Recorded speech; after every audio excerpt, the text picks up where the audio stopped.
All right, Gary here. December 2024. It's looming. It's ever looming. Could have worked better being cameraman. The ever looming thing that way too many are like supportive of still and oblivious to, or just indifferent, or think it's political. Fucking fuck. I don't understand how it's gone on this long. Famous tabloid celebrity guy, famous for bankrupting companies, cheating on his wives, being racist, sexist, and stupid, becomes a game show host. Height of the show's fame, starts saying really racist stuff. Oh yeah, by the way, inherits $400 million. So a little sidebar. 400 million. I used to be a licensed financial advisor. I had my Series 7, Series 66, and life, health, and disability insurance license. I was briefly a financial advisor.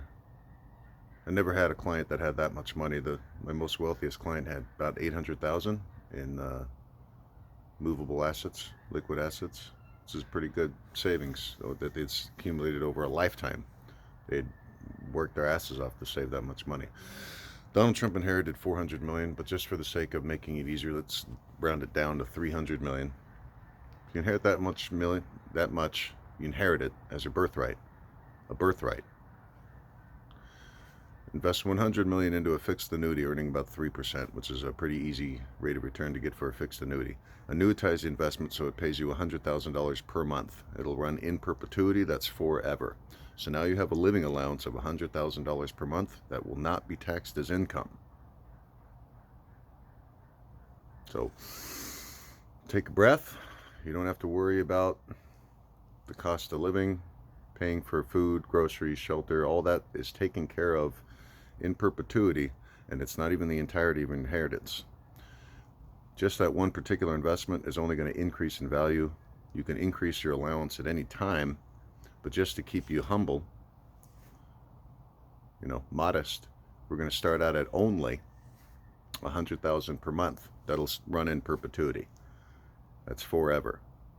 So that was the birthright that Donald John Trump was born into. How easy does it make it to start a company, to buy stuff, to look like a successful person if you have a living allowance that's 6 figures per month? That's a birthright. That's set up for you through your trust fund. Pretty easy. It's very easy to do whatever the fuck you want. You can buy whatever you want.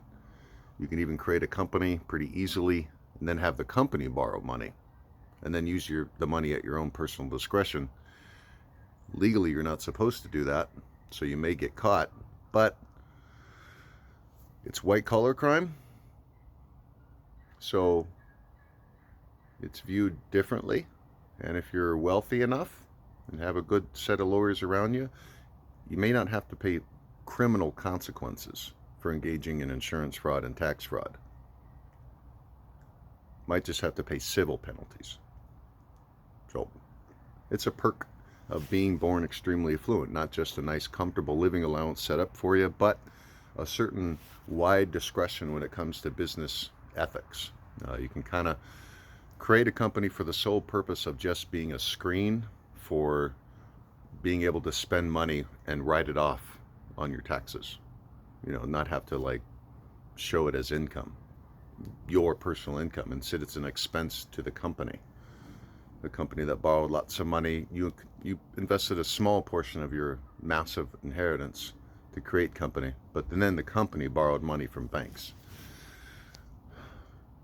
So nearly 30 years ago, when I was just around the time I was graduating high school, I was still a teenager, the news let us know that banks were going to stop lending Trump companies money because he was, although quite wealthy and lived a lavish life and had lots of material possessions and had a net worth that was whatever, he wasn't successful at running businesses. They would go bankrupt pretty quickly, any entity that he was running.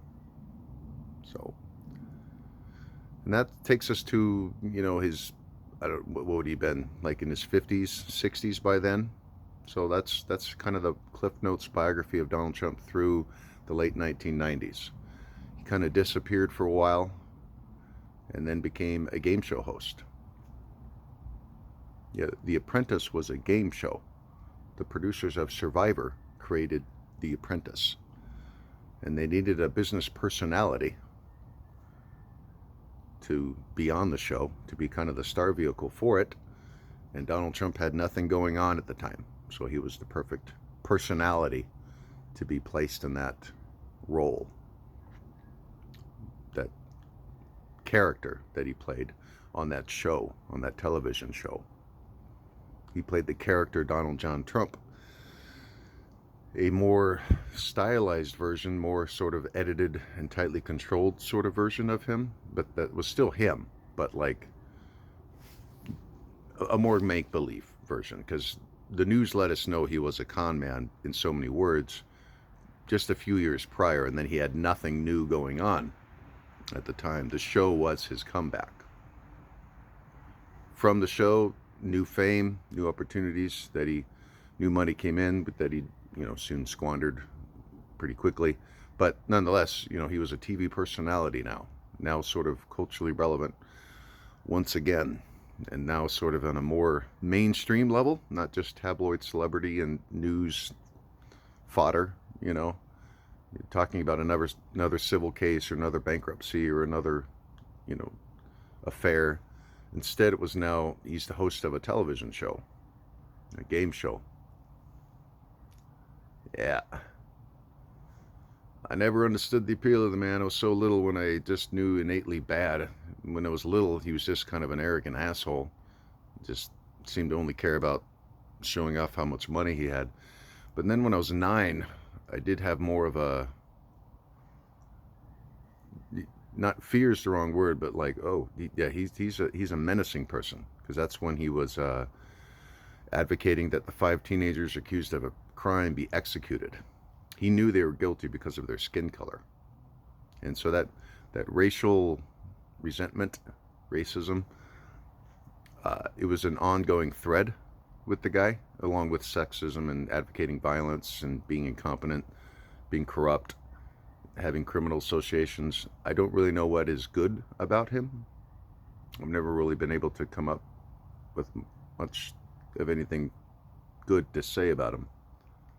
Never understood the appeal. Never, meaning the first impression of him as a 7 or 8 year old was bad, negative. Like, I don't like that guy. He's weird. He's, probably more weird is probably more what I thought as a little kid, but then more just like, he's bad. And then the ongoing question ever since then, why? And the why I've never been able to answer. Why do people like him? Why do people follow him? Why do people think he's successful? What is it? Why? I've never been able to answer that one, because he's so obviously incompetent and stupid, and just, he's everything you don't want to be. He's never, no sort of religion or code of ethics or whatever, like, is where he's the model of it or something, just, I've never got it. But here he is, like, once again, president-elect, and yeah, he's only gotten worse since I was a kid. The last several years, pretty embarrassing. It's an embarrassing time to be an American, just kind of ashamed, and it's because it's not all him. He's just one guy. He can't, in and of himself, sort of fuel Trumpism. It requires mass participation, so he's got a whole slew of people that just lockstep.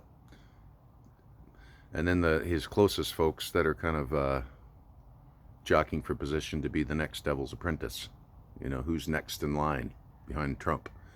Who's going to be the most ethically and morally flexible, if not completely void of any sort of basic compassion for fellow human? That's what's necessary to take on that role.